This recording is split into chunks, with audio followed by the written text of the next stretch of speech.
J'ai une double casquette aujourd'hui. Je suis membre du Conseil d'Europa Nostra et je suis donc le coupable de ce projet.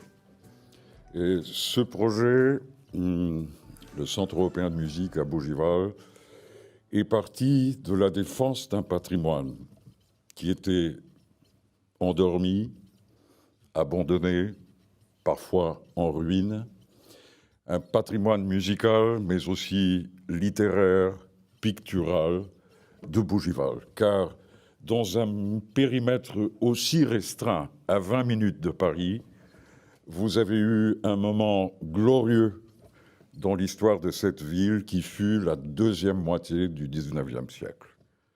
Georges Bizet a composé Carmen, l'opéra le plus populaire au monde, à Bougival.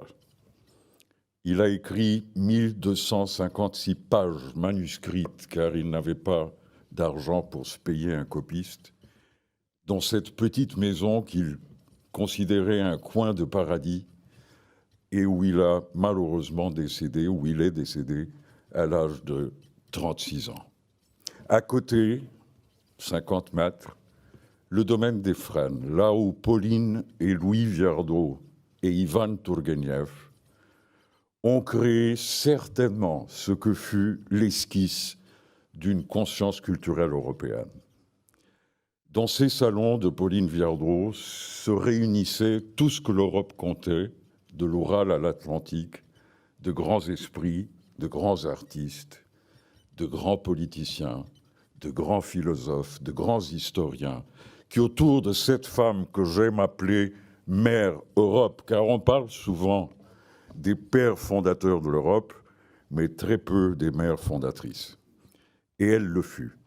Car autour de son charisme, autour de cette musicienne hors pair, autour de cette femme compositrice qui fut en même temps la première inscrite à la SACEM de l'époque, autour d'elle donc, devant le nationalisme et l'impérialisme qui pointaient partout en Europe, ils ont compris, eux, que l'Europe était la réponse. Malheureusement, ils sont sortis perdants. Aujourd'hui, nous sommes à peu près dans quelque chose de semblable et donc notre responsabilité est accrue car eux, ils ne le savaient pas. Nous, on le sait. On a eu 2 guerres mondiales au XXe siècle qui prouvent quel fut le résultat de ces nationalismes et impérialismes qui pointaient à la fin du XIXe siècle. Je suis très heureux, madame, d'avoir entendu vos constatations, car il est vrai, aujourd'hui, j'aimerais plutôt que cette question soit posée autrement. Quel est le futur de l'Europe sans culture ? Il est le néant. Vous parliez d'hybridation. Sachez que en 822 arrive à Cordoue un grand musicien qui s'appelle Ziryab. Ce Ziryab va établir le premier conservatoire de musique en Europe en 824, il y a 1200 ans. Et il va créer une forme musicale qui s'appelle la nouba, qui est la résultante de l'influence juive, de l'influence du chant grégorien chrétien et de la musique arabe. La musique est l'identité culturelle européenne par excellence. Malheureusement, vous n'avez pas pu entendre ce petit film où exactement cela est expliqué. La musique brasse et embrasse tout un chacun et nous embrasse collectivement dans un langage qui est universel. La solution, c'est un mot qui porte la musique. Sol, ut, sol, do. Résolution, ré, sol, do. Nous sommes entièrement voués par ce don extraordinaire qui est la musique, encore une fois, qui est hybridité. Et la culture européenne, l'identité culturelle européenne ne peut être qu'hybridité, car c'est son histoire. Nous sommes une histoire de croisement. Nous avons des sources qui viennent de partout. Grâce à Europa Nostra, j'étais à Venise il y a quelques jours, où j'ai eu l'honneur de clore le sommet du patrimoine culturel européen, dans une ville qui a été la porte de l'Orient, où le dialogue entre l'Orient et l'Occident se sont faits.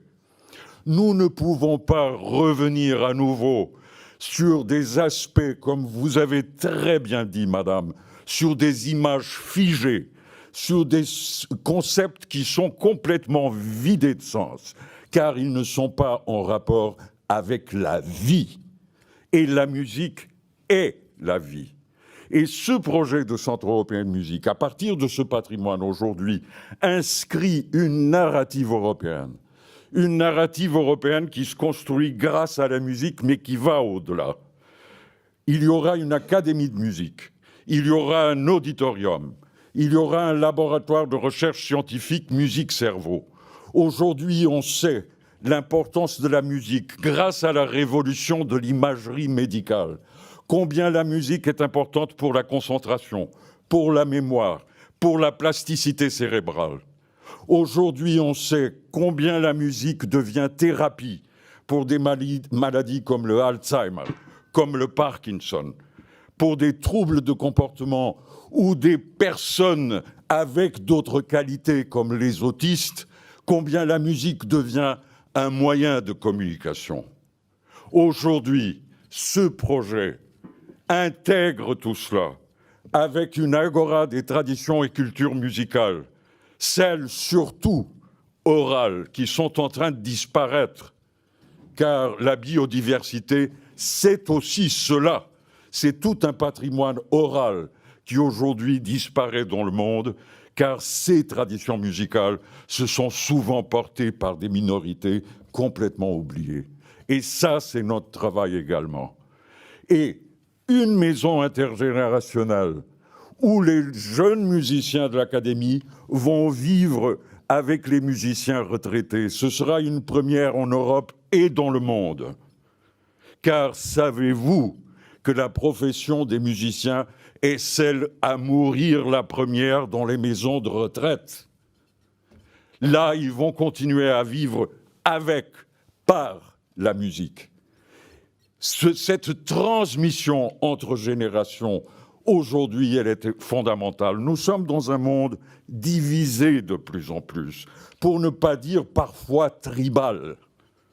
Aujourd'hui, la musique est là, c'est ce don extraordinaire, la fille des muses, la fille de toutes ces 9 muses qui sont les filles de Mnémosyne, la mémoire, et Zeus, le père des dieux.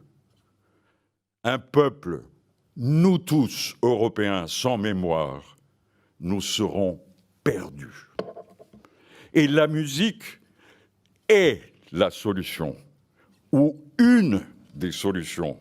Et je m'excuse de parler en tant que musicien et de tirer la couverture à ce que j'ai ressenti tout au long de ma carrière.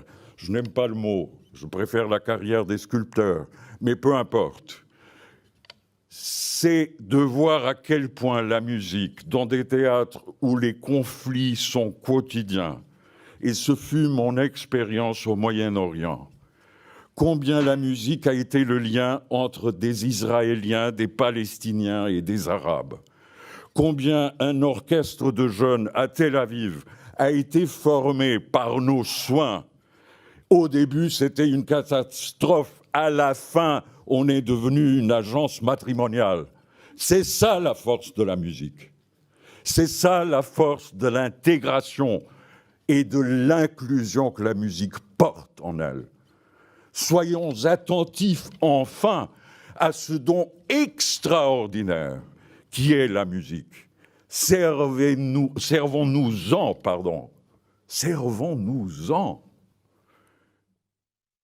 Et ne l'abandonnons pas à simplement un objet de marché, un objet de consommation, un objet d'entertainment, où elle a été confinée de plus en plus.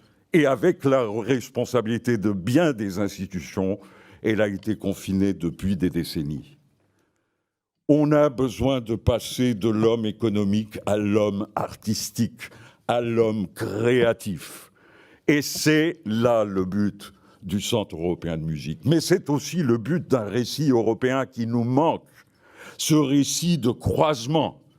Et aujourd'hui, je suis fier que nous ayons déjà un réseau de quartiers de culture éco-responsables qui est porté par un cabinet d'architecture à la pointe de la défense de l'environnement et à la pointe de l'architecture de développement durable. Je tiens à vous dire aussi que nous portons 13 des 17 objectifs de développement durable des Nations Unies dans notre projet et on les accomplit intégralement. Et donc ce projet aujourd'hui, c'est aussi ce récit européen qui est manquant. Tous ces croisements. Aujourd'hui, j'ai la chance que le candidat qui vient de gagner la mairie de Lisbonne, ex-commissaire à l'innovation et à la recherche scientifique, M. Carlos Moedas, a mis l'idée portée par le SEM de quartier de culture éco-responsable dans son programme électoral. Et il vient de gagner les élections. Et nous serons à leur côté pour mettre en place cela. Surtout dans une ville comme Lisbonne, qui a été une ville de dialogue, de connaissance et de découverte. Mais également avec Séville et Cordoue, mais également avec Naples, mais également avec Delphes et l'île de Delos, île qui disparaîtra si le changement climatique n'est pas aujourd'hui mis dans les urgences, ou je dirais dans l'urgence des urgences. Elle disparaîtra. Nous avons avec la République tchèque, nous avons avec la Suède, nous avons naturellement en France, mais également dans d'autres pays africains et sud-américains avec lesquels nous avons historiquement un devoir de collaboration. Et aujourd'hui, donc, ce récit européen va bien au-delà et deviendra, je l'espère, le récit, enfin, de voir à quel point la musique est la vie. Et la vie, ce sont ces 40 milliards de cellules qui habitent tous nos corps et qui, en harmonie, s'organisent pour que la vie continue. La musique permet cela. Et donc aujourd'hui, je ne peux dire à l'Europe, aux institutions, à vous tous, servons-nous de la musique. Elle ne demande que cela. C'est un don gratuit. Et très souvent, la générosité et la gratuité dans nos sociétés sont regardées avec condescendance et parfois mépris. Servons-nous de la musique comme identité culturelle européenne, je dirais même par excellence.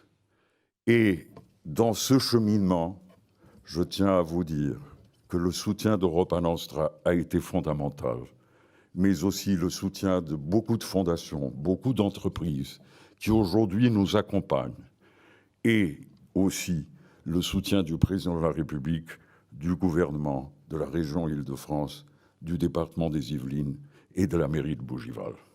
Et donc, aujourd'hui, on discute beaucoup New European Bauhaus. Le fondateur de ce mouvement architectural s'appelait Walter Gropius. Et M. Gropius était marié avec la femme de Gustav Mahler. Elle a épousé Walter Gropius. Et Gropius disait, dans son mouvement du Bauhaus, la culture doit devenir le cœur du vivre ensemble.